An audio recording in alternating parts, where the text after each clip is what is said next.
Olá, bom dia. Hoje é dia 25 de agosto de 2020, terça-feira. Estamos aqui no Today.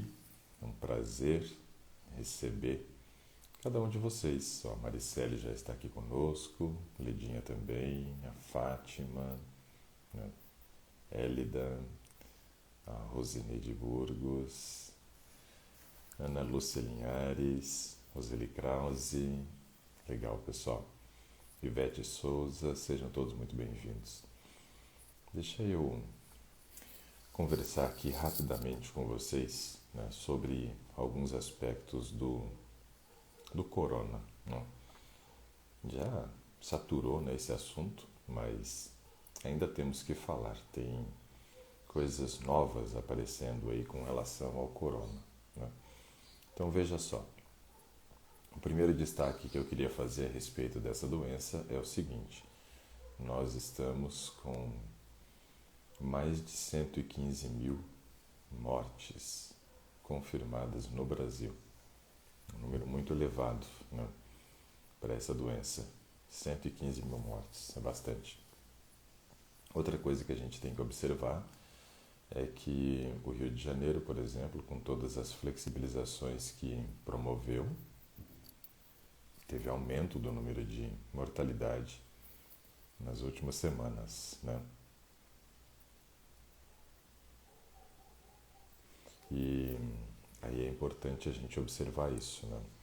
Os processos de flexibilização não nos dão direito de não cuidarmos, né, da maneira como vamos nos expor. Isso é muito importante, tá? Nós precisamos, mesmo fazendo a flexibilização agora, continuar com todos os cuidados. Essa doença ainda não tem vacina, essa doença não tem medicação para tratamento, então é muito importante, né, nós continuarmos nos cuidando, né? Ó, por exemplo, a Rosângela diz aqui que hoje recebeu notícias de uma família do Mato Grosso, uma família muito amada por ela, que estão com a doença. Precisamos continuar nos cuidando, pessoal. Não vamos dar bobeira, não, porque essa doença é uma doença grave, é uma doença que tem afetado muita gente, né? Nós já temos mais de 3 milhões de casos no Brasil confirmados, fora todos aqueles outros casos assintomáticos, né? Então é importante a gente observar isso. Mais um outro detalhe a respeito dessa doença é o seguinte: saiu uma matéria ontem falando a respeito das crianças, né? Crianças e adolescentes, né, dizendo que eles têm uma carga viral maior, ou seja, eles são mais assintomáticos, eles não apresentam tanto casos graves da doença quanto adultos e principalmente idosos por conta das doenças crônicas, né, que acabam interferindo muito na imunidade. Crianças e adolescentes não têm ainda doenças crônicas ou não deveriam ter, né? Muitas delas já têm a obesidade e algumas o diabetes tipo 2. Porém, não é comum entre crianças e adolescentes doenças crônicas, mas entre adultos e principalmente idosos, sim. Então esse aspecto ele é muito importante para nós. Veja só, crianças e adolescentes têm carga viral maior. O que isso quer dizer? Que eles disseminam a doença muito mais do que adultos e idosos. Isso quer dizer que voltar às aulas presenciais agora pode ser um risco gigantesco para a população de risco, ou seja, para os adultos que têm doenças crônicas e também para os idosos, porque essas crianças, né, elas vão fazer com que o vírus circule muito mais. Esses adolescentes vão fazer com que o vírus circule muito mais e vão levar a doença para dentro de casa, vão levar a doença para os seus queridos, para os seus entes queridos com quem eles têm proximidade. Isso pode ser um problema muito grande, muito grande. E aí nós precisamos observar, né, essa questão. Outra coisa que a gente precisa destacar com relação a essa doença agora, notícias de ontem e notícias de hoje. O vírus tem sofrido mutação. Isso a gente já sabia que ia acontecer, porque se é um vírus, o vírus sofre muita mutação. E nós já temos aí o que dizem por volta de 3 cepas diferentes desse vírus circulando no mundo. Tem uma chinesa, tem uma na Europa, aí dizem que já tem uma também circulando nos Estados Unidos diferente. E aí vem um aspecto muito importante aqui, ó. Por exemplo, ontem em Hong Kong, eles comprovaram o primeiro caso de reinfecção, ou seja, uma pessoa que já havia tido coronavírus, 4 meses e meio depois, está com coronavírus novamente. Porém, a primeira vez ele teve o coronavírus com essa cepa chinesa. E agora nós descobrimos ontem, né, por essa publicação que foi feita em Hong Kong, de que ele está com coronavírus, mas não é a cepa chinesa, é a cepa que está circulando na Europa, que é a mesma que circula aqui no Brasil também. Ou seja, aqui no Brasil nós não temos a cepa chinesa detectada até agora. Porém, a hora que alguém viajar para a China, trouxer essa cepa, ela vai começar também a se espalhar no Brasil. E aí nós vamos ter o mesmo processo de crescimento da doença, como tivemos com a cepa europeia, com a cepa chinesa. Um aspecto muito importante para a gente observar. E então Hong Kong ontem foi o primeiro país que mostrou que realmente tem reinfecção da doença. O que isso quer dizer? Algumas coisas, né? Isso quer dizer para nós que muitas vezes a quantidade, né, de anticorpos que foi gerado na primeira infecção da doença não é o suficiente para prevenir a pessoa de ter novamente a doença. Então esse é um aspecto importante da gente entender. Uma outra coisa importante para a gente observar é o seguinte, que na Europa, na Bélgica e na Holanda também foi comprovado, né, reinfecção. Também foi comprovado reinfecção. Aí nós temos que observar um detalhe. Na Europa, tanto na Bélgica quanto na Holanda, foi reinfecção pela mesma cepa do vírus. Ou seja, lá em Hong Kong teve o vírus chinês e depois a pessoa pegou o vírus que está circulando na Europa, que é uma modificação do vírus chinês. Agora, na Europa, os 2 casos de reinfecção, tanto na Bélgica quanto na Holanda, está correlacionado à mesma cepa. Ou seja, não quer dizer que eu, tendo Covid uma vez, estou imune para sempre à doença. Não, isso não é verdade. Pelo que a gente tem observado, infelizmente essa teoria já caiu por terra. Coisa que a gente não gostaria que caísse, obviamente, né? A gente gostaria que realmente as pessoas que tiveram uma vez ficassem imunes para sempre à doença. Não é isso que está acontecendo. As pessoas estão voltando a ter a doença. Então a gente tem que observar o seguinte: quem já teve, continue se prevenindo.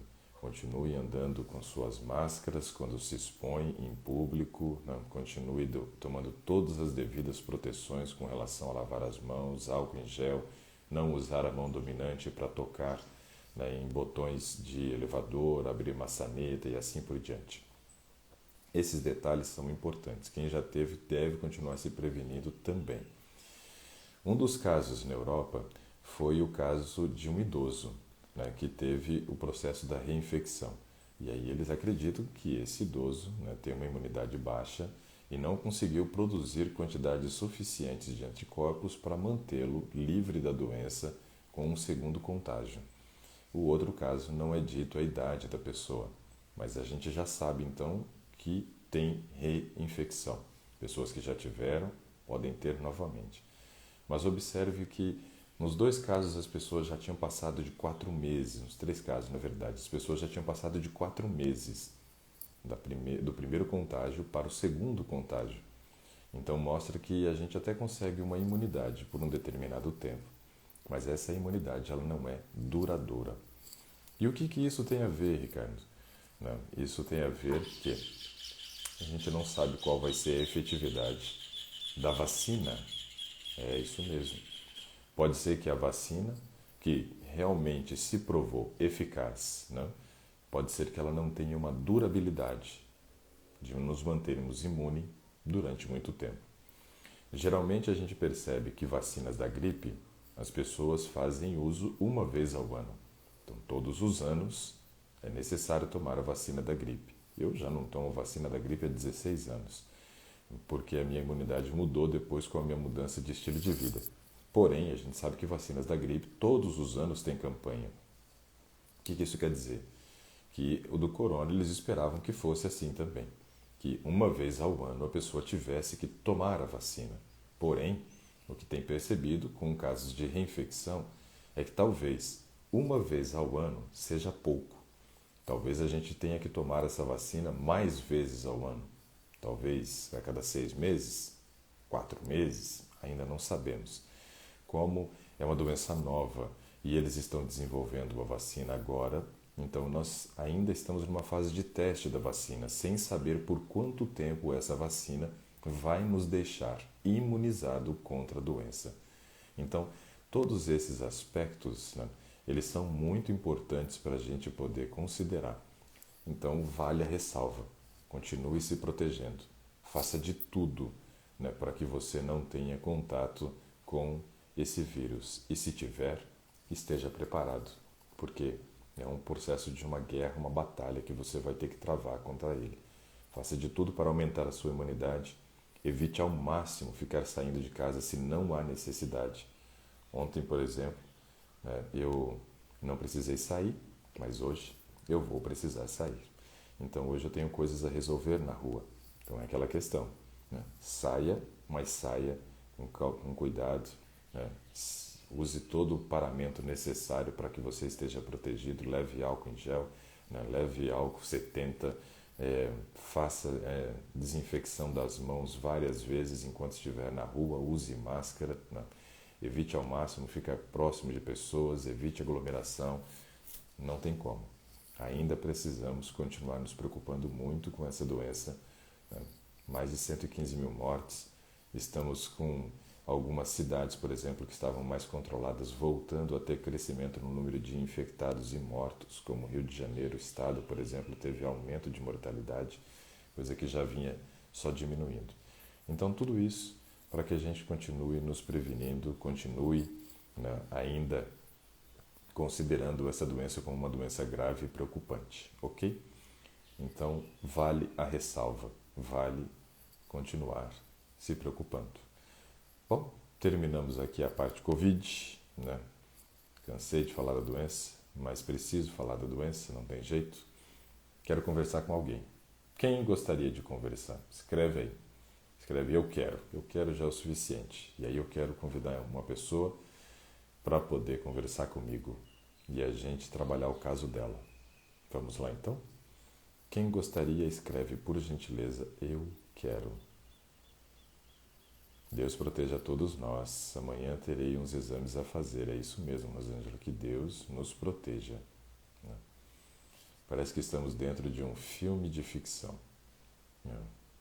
Demolidor, por exemplo, me lembra muito a situação que estamos vivendo. Pois é complicado. Lê um pouco das perguntas. Eu nem vi direito as perguntas que eu estava tão... Deixa eu ver aqui. Eu também não tomo mais a vacina de gripe. Faz muito tempo. Não tenho gripe. Depois da mudança de hábitos ruins, melhor alimentação. É isso aí. A Emília nunca tomou vacina de gripe. A Rosângela, eu tomo a vacina de gripe porque sou professora. Tem contato com muito vírus, Rosineide. É isso mesmo. Complicado. Perguntas, o que tinha de perguntas aqui? Misericórdia, então a vacina que estão sendo fabricadas não serão eficazes. Pode ser que sejam eficazes, mas não por um tempo muito longo. Esse veio para ficar igual a gripe, tem todo ano. Pois é, imagina continuar o resto da vida tendo que ficar usando máscara, que coisa horrível que vai ser. Não gosto de usar as máscaras. Este vírus veio para ficar. É, parece. E ainda ficam culpando a China pelo nosso vírus. Não, na verdade, o vírus era o vírus que tinha, né, em morcego, por exemplo. E aí o que aconteceu? As pessoas ficam comendo esse monte de porcariada, trouxe o vírus para o ser humano e ele começou a circular. E vírus sofre mutação. Então a culpa, na verdade, não é da China, são dos chineses que começaram a comer um morcego e fizeram com que o vírus começasse a circular entre nós. Claro que a gente não pode ficar culpando uma ou outra pessoa, mas uma coisa é certa, isso daqui é importante. Tivemos há poucos anos atrás a gripe suína, lembra? Gripe suína, um tipo de gripe de vírus que tinha nos suínos, né? Agora temos esse Covid, que é também um vírus que estava no morcego. Só que se a gente olha para a Bíblia, Deus já havia trazido recomendações, né, de que esses alimentos não deveriam fazer parte do nosso dia a dia, não deveriam fazer parte da nossa alimentação. Então, a gente precisa entender que muitas dessas doenças que estão aparecendo são doenças que têm uma relação direta com desobediência. Eu vejo assim, importante. Ixi, tem gente perguntando aqui sobre tratar fungo em unhas dos pés. Fungo é um negócio desgraçado para tratar, viu? Tem que fazer uso de medicação, uso tópico e também uso oral. É complicado. Cloreto de magnésio, PA, devemos tomar? Eu tenho visto como uma opção mais interessante o cloreto de magnésio, não, o magnésio de malato, mais interessante. Nem todas as pessoas podem tomar vacinas, não posso tomar algumas. Pois é, tem que ver qual que é o veículo, né? Algumas pessoas têm alergia a ovo e muitas vezes eles usam a clara do ovo como um veículo. Deixa eu ver aqui. Ninguém quer conversar, só querem fazer pergunta. Bom, meu filho de 8 anos tem dermatite atópica. O que causa? Como se livrar? Bom, se livrar é complicado. E o que causa já nasce, né? Muitas vezes com isso daí. São problemas que têm uma relação muito grande com genética. Minhas filhas também têm dermatite atópica, mas quando que piora? Esse período de seca, por exemplo, aqui em Brasília, piora a dermatite atópica delas, né? Se elas começam a dormir tarde, piora a dermatite atópica. Se fica comendo determinados alimentos, eu sei que vai piorar, por isso eu já nem dou, que são os lácteos, né? Então a gente tem que observar todos esses detalhes aqui, né? E aí tem que fazer o uso do corticoide tópico, né, para poder o controle, mas a mudança do estilo de vida ajuda a controlar muito esses problemas, né? Tem gente falando que alho aqui, né, pode ser passar na unha é uma opção para fungos. Já ouvi falar também, né? Só que fungo é um negócio difícil de matar, viu? Já fica aí a ressalva. E essa teoria que corre sobre as vacinas, que tem grupos que não vacinam nem os bebês, o que pode fazer sobre isso? Pois é, isso é um problema. O pessoal fala que tem teoria da conspiração e um monte de coisa, né? Olha, se a gente começar a acreditar em tudo isso que o pessoal diz, a gente não vai viver mais, não. Não vai viver mais. Mas que tem uns negócios estranhos por trás, tem. Só que vacina é uma coisa que todo mundo vai precisar. Agora, os grupos que não vacinam os filhos, esses vão expor os filhos a essa doença, né? Doutor, por que na dieta crua da anemia? Não deveria, não deveria, porque veja, na dieta crua nós oferecemos boas doses aqui de ferro, né? Alimentos vegetais verdes escuros, todos eles são fontes de ferro. O gergelim e girassol também deveria ser utilizado em dieta crua. E nesse caso a gente precisa consorciar com vitamina C, não era para ter deficiência não. Opa, a Sônia disse que quer conversar. Então se a Sônia quer conversar, vou chamar você, Sônia, vamos ver se a gente consegue. Vamos ver se a gente consegue falar com a Sônia. Como corrigir a anemia da dieta crua? Então, desse jeito, Fátima, precisa associar a vitamina C. Opa, tudo bem? Tudo bem, Sônia, é isso, né? é isso. De onde você tem falado, Sônia? Maceió, Maceió. Alagoas? Sim. Que beleza, hein? Estado que eu gostei muito de conhecer. Gostei mesmo, né? Fui lá na Praia do Francês. Bonita, hein? Ah, é. Tudo é bonito aqui.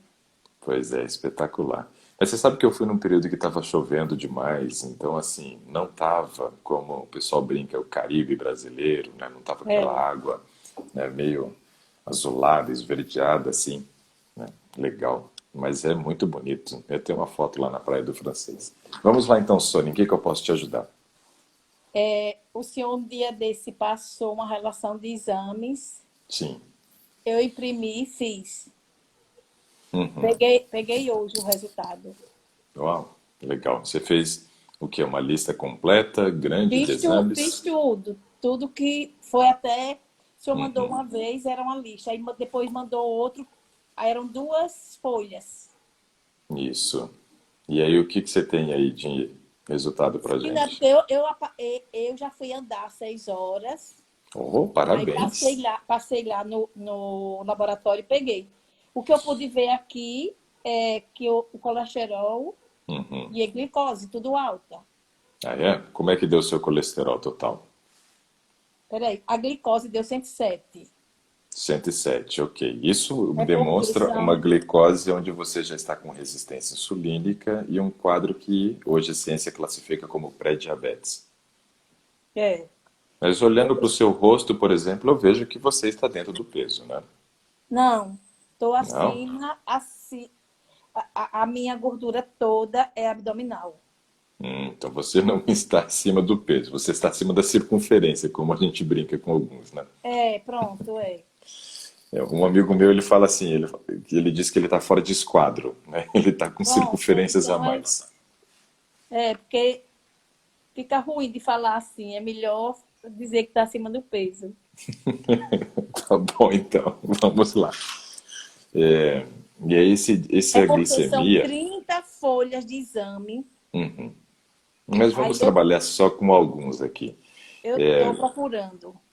Mas veja, vamos ficar um pouquinho aqui nessa glicemia. Vamos conversar sobre ela um pouquinho, porque já deu uma alterada, né? Colesterol, ó, Vamos, triglicerídeos, tá, 212. peraí, vamos ficar aqui primeiro com a glicose, um de cada vez. Aí a gente É. vai entrando nos outros. Quando a gente apresenta uma glicose acima de 100, hoje então, a gente considera isso como um pré-diabetes. Quando a gente fala de pré-diabetes, existem várias causas que podem nos levar a ter uma glicemia alterada. Vamos trabalhar aqui inicialmente algumas, tá? A primeira delas, estar acima do peso. A gente sabe que o principal fator causal para o diabetes é o aumento de peso. E esse aumento de peso, obviamente, né, com circunferência, por exemplo, aumentando na região abdominal, isso mostra que a gente já tem uma gordura visceral que vai sendo construída, não, uma gordura que vai se depositando em volta das vísceras e aumenta o risco para o diabetes tipo 2. Então é importante a gente observar isso. Uma das causas é justamente essa, aumento de peso, principalmente de circunferências abdominais, né? Outra coisa que a gente precisa considerar é o seguinte: nosso nível, né, de ansiedade, estresse, depressão também é uma causa. E como é que são essas questões para você com relação à parte emocional, Sônia? Não, tá tudo bem. Tudo tranquilo, isso daí não Tudo tem bem. problema. Agora sim, até o mês passado, eu era ruim de dormir. Certo. Só Outro aspecto que dormia, a gente ia eu destacar. só dormia com remédio, mas eu já estou liberada de dormir de remédio. Eu não me acordava cedo, agora eu estou me acordando 5 horas. E já vai Ando, caminhar, né? ando de 6 a 7 todos os dias, estou indo. Pronto, e meu dia já começa às 7. Muito bom, E não tomo muito mais bom. remédio, que eu passei 2 anos direto tomando. Nossa, isso Me daí libertei agora em julho. isso é uma libertação. Libertação mesmo, né? Porque esses remédios são remédios que escravizam, né, Sônia? Porque são remédios que a gente chama de dose dependente. São remédios que a gente começa a fazer o uso e depois ele não traz o mesmo resultado, né? Amanhã, por exemplo, que ele trouxe hoje. Então, logo eu começo já a ter um aumento da dose. E aí, nesse caso, a gente fica muito, mas muito feliz mesmo com essa notícia. Isso é muito bom. E o ato de dormir cedo é algo que vai te ajudar a controlar e vencer esse quadro de pré-diabetes que você está. Isso é muito bom. Por quê? Durante a noite, a gente faz o controle do cortisol, que é o hormônio do estresse. E esse hormônio do estresse, ele se mantendo elevado, ele gera um quadro de resistência insulínica, dificulta a insulina de agir. E ao dificultar, nós temos o aumento gradativo da glicose, né? Levando ao quadro de pré-diabetes e a um futuro diabetes, né? Então, assim, muito importante essa regularização aí de horário de sono e principalmente sem o uso da medicação. Muito legal. Uma outra coisa que eu queria falar que gera também esse aumento da glicose sanguínea nossa é as pessoas que comem várias vezes ao dia. Comer várias vezes ao dia mantém um nível de insulina sempre elevado, o que tende também, muitas vezes, a começar a criar essa dificuldade aí, né, de controlar a glicose. Então, são alguns aspectos só para a gente poder analisar. Sono, parte emocional, aumento de peso, principalmente circunferência abdominal, e comer muitas vezes ao dia. Tem uma pesquisa na República Tcheca que mostra que é muito mais fácil controlar a glicose comendo menos vezes do que comendo mais vezes ao dia. E as pessoas têm o hábito de ficar beliscando o tempo todo, né? Então, sempre liberando insulina, insulina, insulina, insulina o tempo todo, isso é ruim. Aí você falou do triglicerídeo, vamos lá, vamos para ele agora. Sim, outra coisa, assim, não tem nada a ver. Minha família é toda diabética. Tem um histórico. De fazer parente de hemodiálise, meu avô teve que amputar a perna e tudo. Consequência das comorbidades. Eram quer dizer que eles já faleceram, né? Meu pai sim, e minha mãe não. E o seu pai faleceu como efeito da doença também? Sequência da doença? Ele faleceu do coração. Ele tinha problema cardíaco, eu sou hipertensa. Que a própria doença também pode desencadear o maior risco, né? Então, assim, situação ruim mesmo, né? Esse histórico familiar e mostrando que realmente o diabetes aí na família fez uma devastação, né? Porque chegar ao ponto de ter amputação ou entrar em hemodiálise são comorbidades da doença, né? Ou seja, diabetes maltratado, descompensado, né? E aí é coisa importante. Ó, tem gente colocando aqui que comia toda hora, isso é importante observar esse detalhe. Triglicerídeo, vamos para o triglicerídeo. Eita, meu Deus, já perdi. Mas era acima de 200, eu não sei se era 242 212. que você fala. 212. Eu lembrava que o começo era 200, o final era 2. Eu chutei 242, era 212. Ok. Então, assim, ó. Esse triglicerídeo é um triglicerídeo que já está acima daquilo que é considerado normal hoje pela ciência, que é 200. Porém, a gente sabe que 200 não é a melhor opção. A melhor opção é ele estar abaixo de 150. Então, vamos destacar aqui duas questões importantes sobre isso, tá? A primeira questão importante é o seguinte. Quando a gente começa a ter esse aumento de glicose na corrente sanguínea, Sônia, isso faz com que o nosso organismo tente controlar esse aumento de glicose, forçando a glicose ir para dentro do fígado. Lá dentro do nosso fígado, uma parte dessa glicose é transformada em glicogênio, que é uma forma de a gente reservar energia para os momentos de jejum. Então, o nosso fígado é o cara camarada que guarda energia para poder dividir com as outras células na hora que o nosso organismo entra em restrição de comida. E aí, então, ele vai oferecer, né, essa glicose que ele armazenou. Só que a quantidade de glicose na forma de glicogênio que o fígado consegue armazenar é pequena. Ou seja, se começa a aumentar demais a glicose ali na corrente sanguínea, essa glicose que entra no fígado, uma parte vai ser transformada em glicogênio e a outra em triglicerídeo. Então, um dos motivos que pode ter levado você a ter esse aumento de triglicerídeos é esse processo do aumento da glicose. Como uma consequência do aumento de glicose, a gente já tem um aumento do triglicerídeo.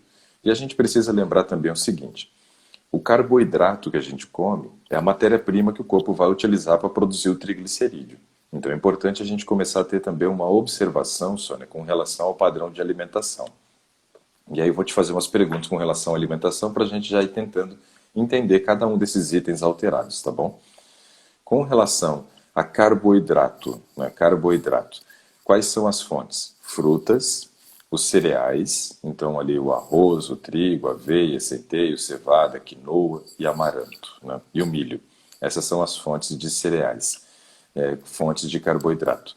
E aí nós temos também raízes e tubérculos, cará, inhame, né? Também as batatas e a mandioca, aipim ou macaxeira, dependendo da região, né?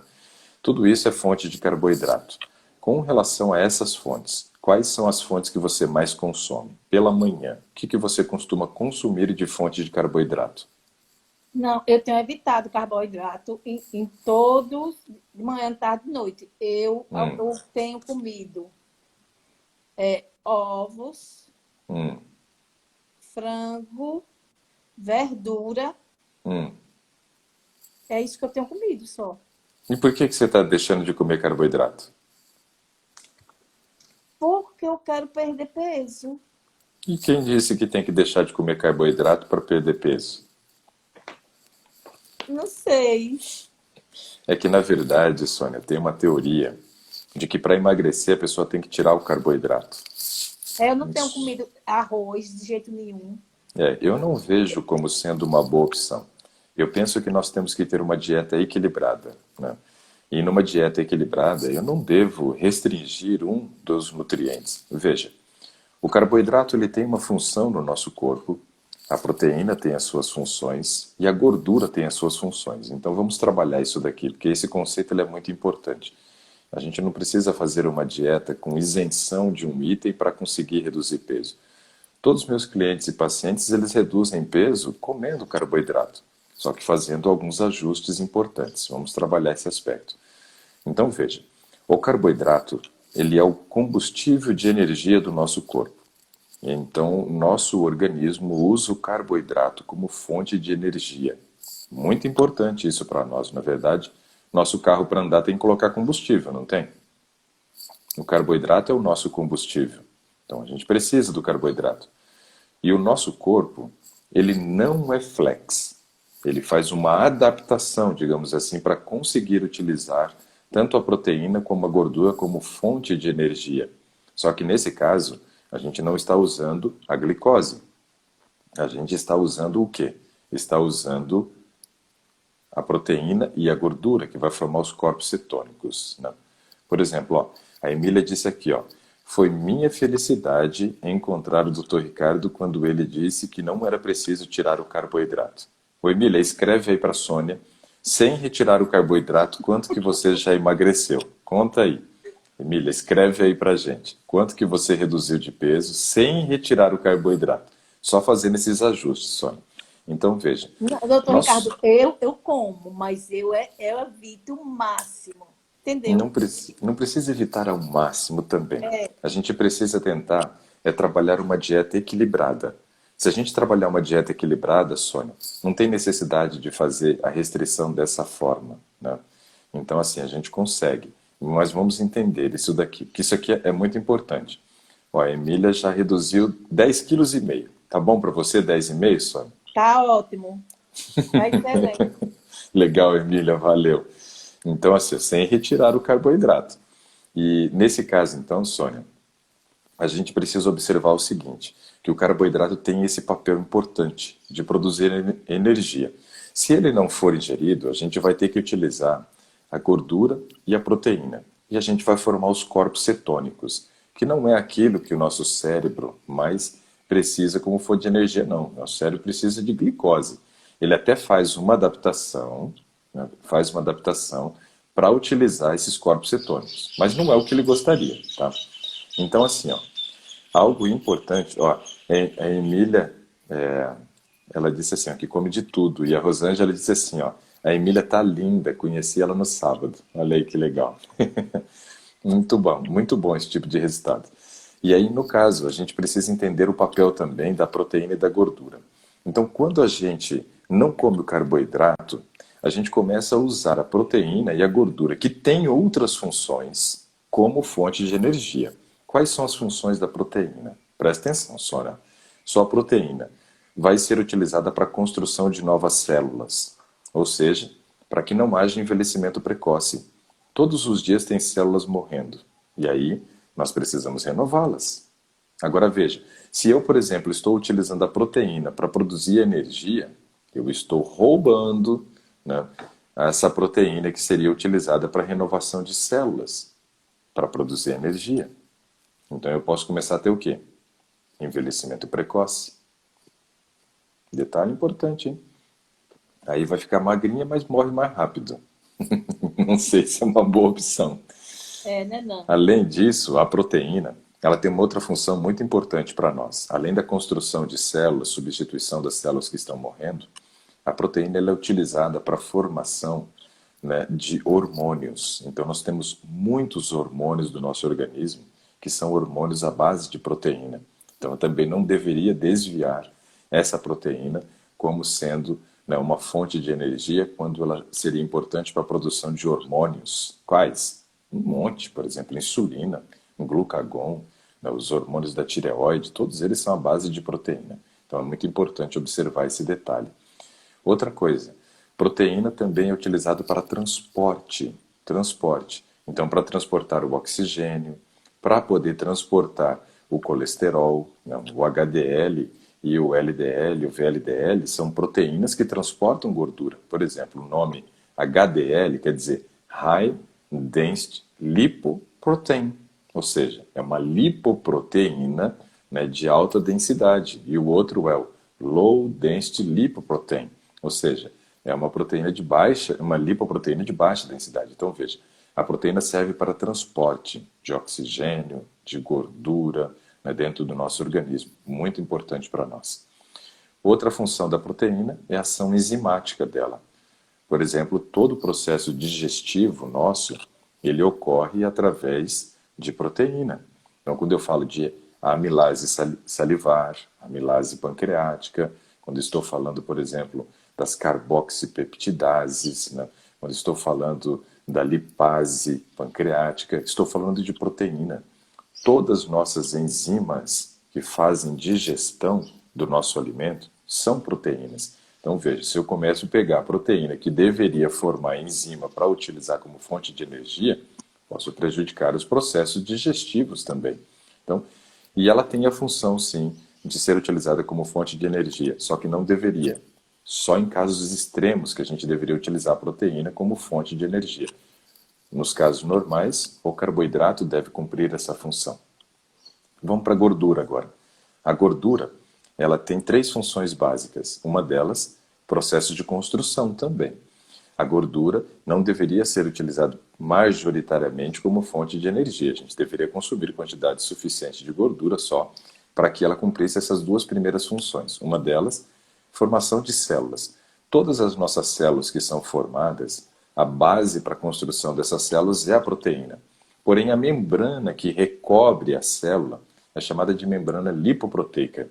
É um tipo de proteína, um tipo de gordura específica que é chamado de esfingolipídio, que vai formar a membrana celular. Então, eu preciso de gordura para a formação de células.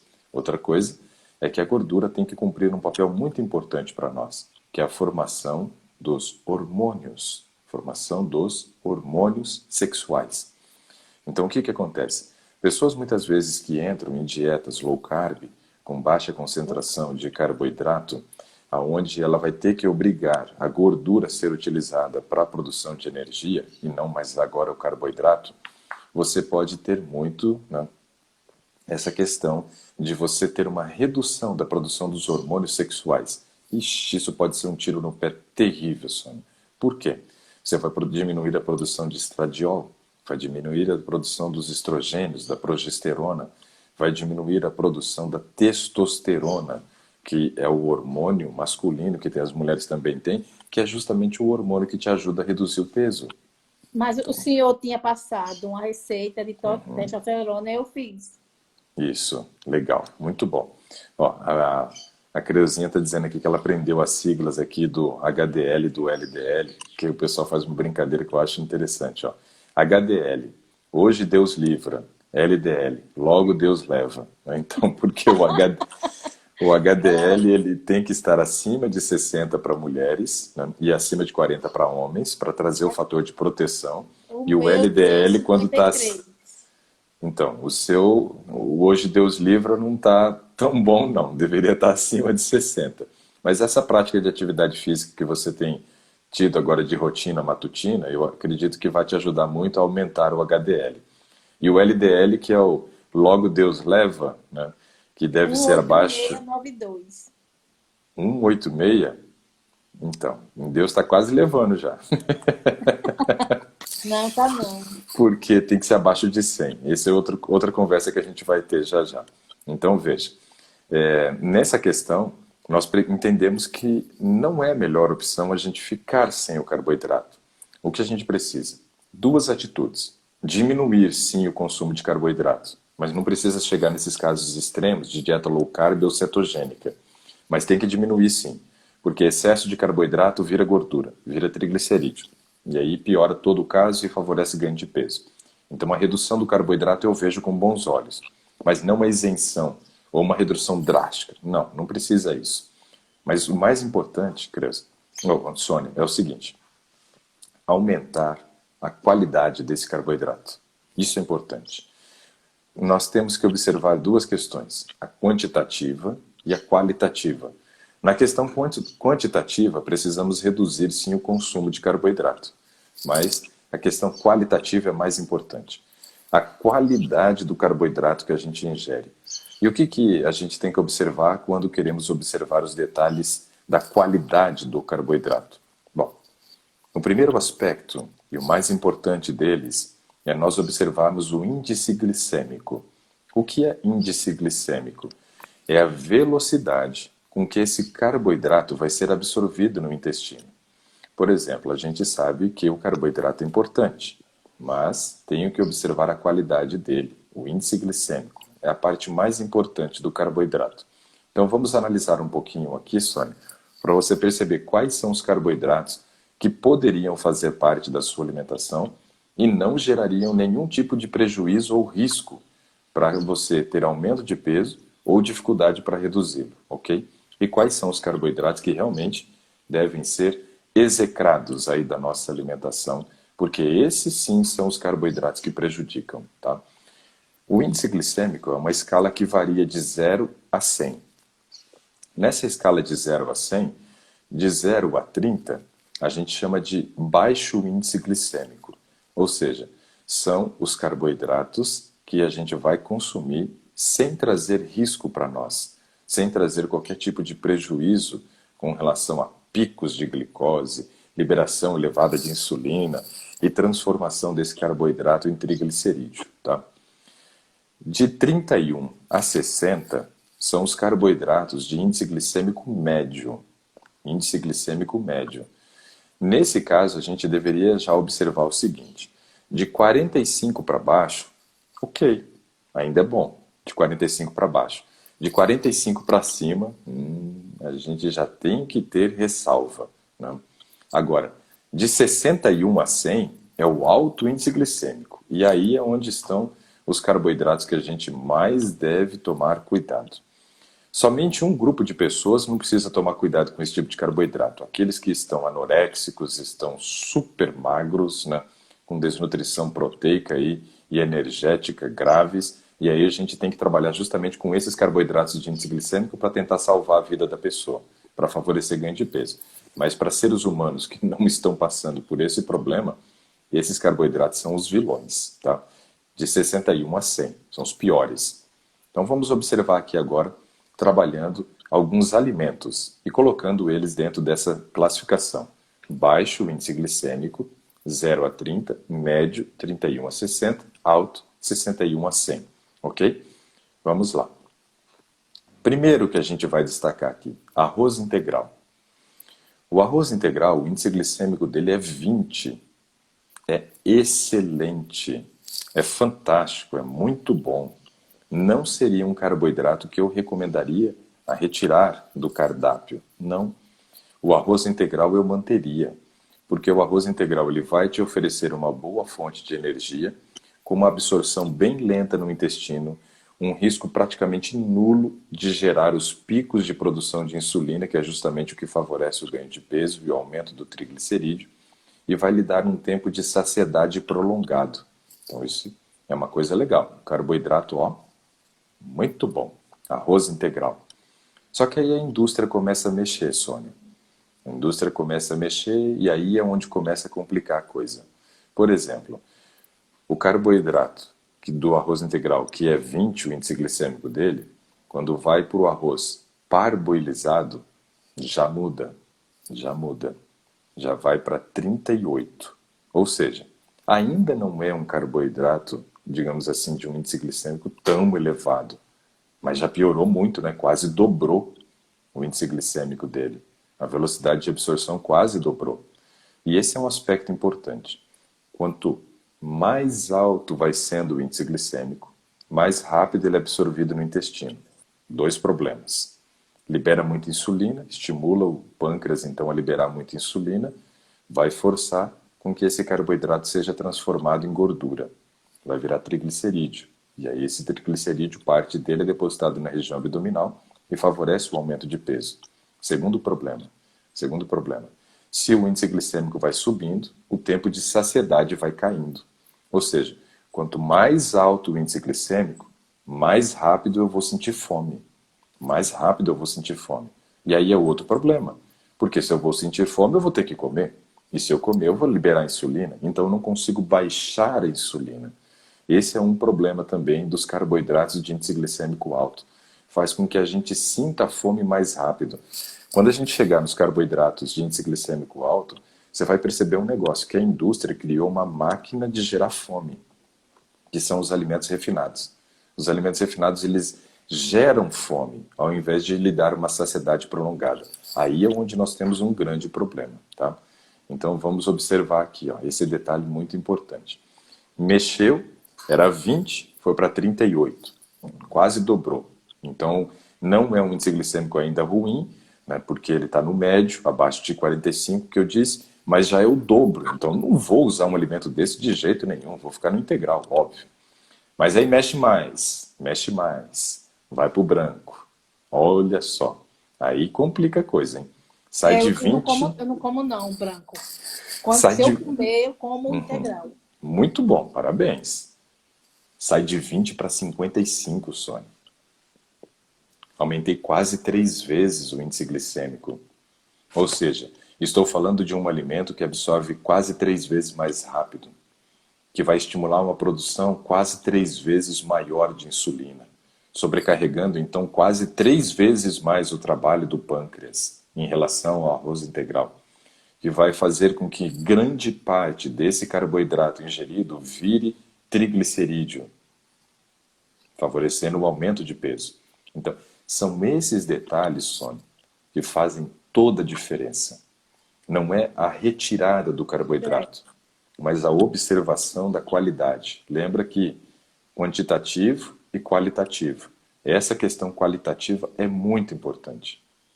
Muito importante. Ô, doutor Diz que Ricardo, alimentos integrais é uma farsa. O que pensar disso? Não, alimento integral é alimento integral, não é farsa, não. O que a gente tem é alguns pães integrais que são farsa, que eu vou chegar nisso também. Pode falar, Sônia. eu tomo muito café. Agora eu estou tomando descafeinado. Às vezes eu penso que tomo mais café do que água. Pois é, isso é um problema também para você que já tem aí esse quadro de pré-diabetes, né? Por quê? Porque quando a gente fala do café, nós estamos falando de uma substância que é rica em cafeína. Cafeína é um estimulante que aumenta a produção do cortisol. Mesmo descafeinado, O descafeinado tem 3% de cafeína, ele não é olha, isento de cafeína, né? Porque olha só, isso que você falou é interessante. Quando a gente fala do glúten, nós temos os alimentos que contêm o glúten. E a gente tem alimentos que não contêm glúten. Quando não contém, a gente chama de gluten free, né? É o termo em inglês utilizado. Free quer dizer livre, livre de glúten. Não tem, é 0% de glúten. Você nunca vai encontrar um café que seja caffeine free. Ou seja, não tem um café livre de cafeína. Tem um café que é descafeinado, ou seja, que eles tiraram grande parte, mas não todo. Então ainda tem 3%. Ah, mas 3% não é quase nada. É alguma coisa, né? É 3%. E esses 3% já vão aumentar o seu cortisol. Se aumenta o cortisol, gera resistência para o trabalho da insulina. E isso favorece também o aumento da glicose sanguínea e potencializa a formação de triglicerídeo. Então, óbvio, a melhor opção seria não beber, né? Não beber. Todo paciente que eu tive diabético, eu sempre sugeri para eles assim, ó, viva uma vida sem estimulante. Você não precisa de estimulante. Então, viva uma vida sem estimulante. E esses pacientes, grande parte deles conseguiram reverter a doença. Reverter a doença. Por quê? Porque deixaram o corpo agir da maneira correta sem trazer barreiras, sem interferir no trabalho do organismo. Veja, o teu organismo, ele se esforça para te deixar saudável. O teu organismo vai trabalhar de todas as formas para que você não fique doente. Só que a gente que impõe barreiras para ele, que coloca limites para que ele consiga agir da maneira correta. Então, isso são observações interessantes. Mas foi legal você erguer aí essa bandeira aí do café para a gente saber desse aspecto. Então, esse é um ponto que eu acho que vale mais a pena você rever esse conceito do abandono do café do que propriamente o abandono do carboidrato. Total. Se conseguir, melhor. Se conseguir, melhor. Sempre vou defender essa bandeira. Zero estimulante. Isso Zero sobre estimulante. e é assim, eu não sei não se eu consigo total. Consegue, todo Mas mundo assim, consegue. pelo que eu tomo, entendeu? Porque eu tomo muito café. Durante o Então, dia eu tomo muito. E sobre adoçante, eu não uso açúcar. tem aí uma lista de 4 adoçantes que você pode utilizar sem risco. E depois tem um que está no banco dos réus e tem os outros que já foram condenados. Então vamos para os 4 que não tem risco, né? Estévia é uma opção de É isso que eu tomo. adoçante. Xilitol, eritritol e talmatina. Esses são os 4, né, que a gente tem como opção. Você tem opções também como cevada e café de milho. Já tentou tomar alguma vez isso? Eu nunca vi café de milho, mas eu já tentei. Eu já tomei cevada. Eu vou voltar para cevada. Porque a cevada não tem estimulante, Sônia. Aí Nossa, ela é torrada, né? Também não é o melhor alimento, mas não vou nem considerar, né, comparar uma cevada torrada com um café torrado, porque o café tem o estimulante, a cevada não tem. E o café de milho também não tem. Então, se conseguir trocar para esses, ótimo. A gente já se livra do estimulante. E aí vai ser uma opção bem interessante. Eu, por exemplo, nunca bebi café, nunca bebi cevada, nunca bebi café de milho. Eu não sei que gosto isso tem, né? Não sei que gosto tem. Então, assim, é bom. eu, pois é, não sei. E também não tenho nem curiosidade para saber, né? Mas, assim, esse aspecto dessa troca seria muito favorável se você conseguisse. Muito favorável. Sem problema nenhum. Eu vou mudar hoje mesmo para cevada. Oh, legal, parabéns, vai ser ótimo para você. Mas vamos voltar para a história do índice glicêmico aqui. E o café era algo que prejudicava também, então, esse controle de glicose sanguínea. Vamos voltar aqui para o índice glicêmico. Você viu que o arroz, a indústria mexe e piora, né? Então vamos para outros alimentos agora, para você entender. Quando a gente fala, por exemplo, da farinha integral, a farinha integral, o índice glicêmico dela é 52. Então, se você fizer um pão 100% integral, o índice glicêmico dele vai ser 52, o índice glicêmico final dele. O que você pode fazer? Você pode acrescentar gergelim, você pode acrescentar linhaça, você pode acrescentar chia. Então, você pode acrescentar outras sementes que vão fazer com que o índice glicêmico baixe um pouco ainda desse pão integral seu também, tá? Agora, o pão branco, sabe qual é o índice glicêmico dele? Não. 72. 72. Então, olha só a desgraça desse troço, né? Aí que é o problema. Então, a questão não é o carboidrato, Sônia. A questão é a qualidade do carboidrato. Nós estamos vendo, por exemplo, que o arroz branco não é bom, mas descobrimos agora que o pão branco é pior ainda, em termos de índice glicêmico, do que o arroz branco. É pior, é 72. O que isso quer dizer para nós? Que é um alimento que favorece muito o ganho de peso, que sobrecarrega o teu pâncreas para trabalhar e produzir insulina, que vai gerar os picos de glicose na corrente sanguínea e formação de triglicerídeo. Então, tudo isso é um problema. Então, a gente tem que observar. O açúcar, o índice glicêmico dele é 67. É alto também. É alto. Então a gente tem que observar esse detalhe, importante para nós também esse detalhe. A batata inglesa, o índice glicêmico dela é 87. 87. Pior ainda do que o arroz branco, como a gente estava falando. Então, batata inglesa, em termos de índice glicêmico, é altíssimo. Por isso que eu vou utilizar ela para aquela pessoa que está morrendo lá por desnutrição, né? Baixo peso. Agora, para qualquer outra pessoa, a batata inglesa tem um índice glicêmico muito elevado. Muito elevado. E aí vale essa observação, hein? Vale essa observação. Batata, tem aquele ditado, né? Batatinha quando nasce, espalha a rama pelo chão. Nenenzinho quando dorme, põe a mão no coração. Aí tem um novo, né, da batatinha que eu gosto, né? Eu não como ela nem cozida, nem frita, nada. Não, nem vale a pena. E aí o novo da batatinha é aquele. Batatinha quando nasce tem carboidrato de montão. É melhor comer alface do que ficar como um balão. Cuidado, né? Eu digo que quem come muita batata começa a parecer com a batata, né? Começa a ficar meio redondo, igual a batata, assim. Cuidado, né? Batata é um problema. Batata é um problema. Outro alimento aqui, ó, que na cabeça das pessoas é saudável, mas não é. Esses cereais matinais. Esses cereais matinais são um problema também. Então, assim, sucrilhos, por exemplo, né? Que são os flocos de milho ali no caso, né? O índice glicêmico dele pode chegar a 92. 92. Então, altíssimo. Macarrão instantâneo, 91. Batata frita, 99. Oxe, então, são alimentos que a gente tem que fugir. Então, você percebe que o problema não é o carboidrato, né? É o Sim. tipo de carboidrato. Aí eu não preciso, né, ficar tendo isenção completa de carboidrato. Não. Ó, o macarrão integral, por exemplo, é 36. É muito bom.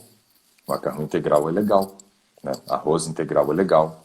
Eu tenho frutas que são ótimas fontes de carboidrato. A maçã, por exemplo, tem um índice glicêmico aí também por volta de 35, 36. Né? Eu tenho todas as frutas que fazem parte da família do morango, que são os berries. Né? Então, a framboesa, o morango, o mirtilo, o goji berry aí também. Né? Todos eles têm índice glicêmicos baixos. A laranja, a laranja é 45. A banana, quando ela está com a casca amarela, sem pintas pretas, é 31. Excelente, ótimo Eu índice gosto muito de glicêmico. banana.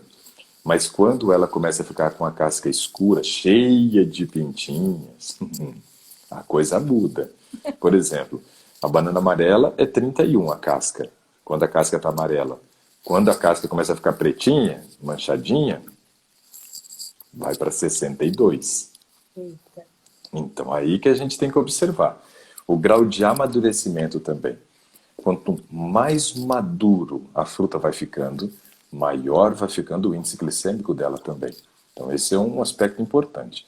Então, veja que dentro de todo esse histórico aqui, você tem que cuidar com a qualidade do carboidrato e não com a retirada dele.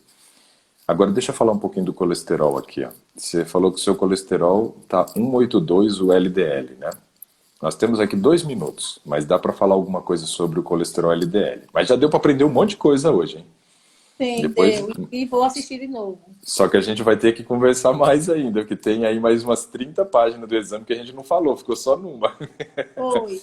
Então, veja. LDL é quase 187. 187. Então, veja, o ideal é que ele esteja abaixo de 100, Sônia. Abaixo de 100.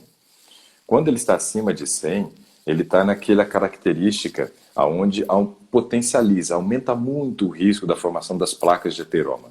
O que mais aumenta esse LDL? Provavelmente essa dieta que você está fazendo aí com pouco carboidrato e mais gordura. Você está oferecendo mais matéria-prima para o seu corpo produzir LDL, que é a gordura saturada. Então, querendo ou não, quando você come o ovo, você aquece, né, você satura a gordura, ela fica dura, a gema, você está saturando a gordura. E é isso que está servindo de matéria-prima para o seu corpo produzir esse LDL, que está lá em cima, te expondo a um risco bem elevado de formação de placa de ateroma.